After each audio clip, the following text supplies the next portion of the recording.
En 2021, la Chine a atteint son objectif d'éradication de la pauvreté avec 10 ans d'avance sur les objectifs de développement durable adoptés par les Nations Unies. Comment jugez-vous la contribution globale de la Chine en matière de réduction mondiale de la pauvreté? La Chine a joué un rôle absolument central. La population pauvre a baissé, j'ai plus le chiffre exact, mais en fait de 40 ou 50% de la population mondiale à moins de 10% dans les années 2010. Une très grande partie de ce mouvement s'est opéré en Chine. La Chine était l'un des plus importants contributeurs à l'éradication de la pauvreté mondiale. La pauvreté a diminué ailleurs, mais pas dans les mêmes proportions, et notamment dans les autres pays BRICS. Et donc la Chine a quelque chose à nous dire sur la manière dont ça s'est passé. Et donc ça, c'est très important que d'une certaine manière, vous fassiez profiter, que la Chine fasse profiter de son expérience qui est absolument unique, le reste du monde.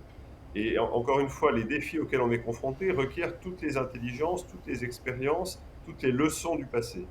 Et donc c'est pour ça que j'ai toujours accueilli les bras ouverts, les endroits où on peut discuter, échanger, partager sur cette expérience. L'éradication de la pauvreté, c'est le combat du 21e siècle. Et il n'y aura pas d'éradication de la pauvreté si on n'est pas capable de lutter contre le changement climatique en particulier. Le changement climatique, on le voit bien, touche les plus pauvres. C'est les zones pauvres qui sont touchées par l'élévation du niveau des mers, par les catastrophes naturelles, par les migrations. Donc voilà, encore une fois, la Chine a une expérience économique qui est extraordinaire à tous égards. Je le dis d'autant plus que j'ai fait mon premier voyage quand j'avais 20 ans, sac au dos, en Chine, dans les années 1980. Et depuis, j'y suis retourné très très souvent. J'ai jamais vu dans ma vie d'endroit qui changeait aussi vite. Enfin, il faut vraiment, quand je regarde mon album photo de mes visites en 1988 et aujourd'hui, c'est pas beaucoup dans une vie, et en même temps, ça a été transformé. Ça dit quelque chose au monde. Qu'est-ce que vous avez réussi? Qu'est-ce que la Chine a réussi? Qu'est-ce qui ne s'est pas bien passé? Comment est-ce qu'on peut partager?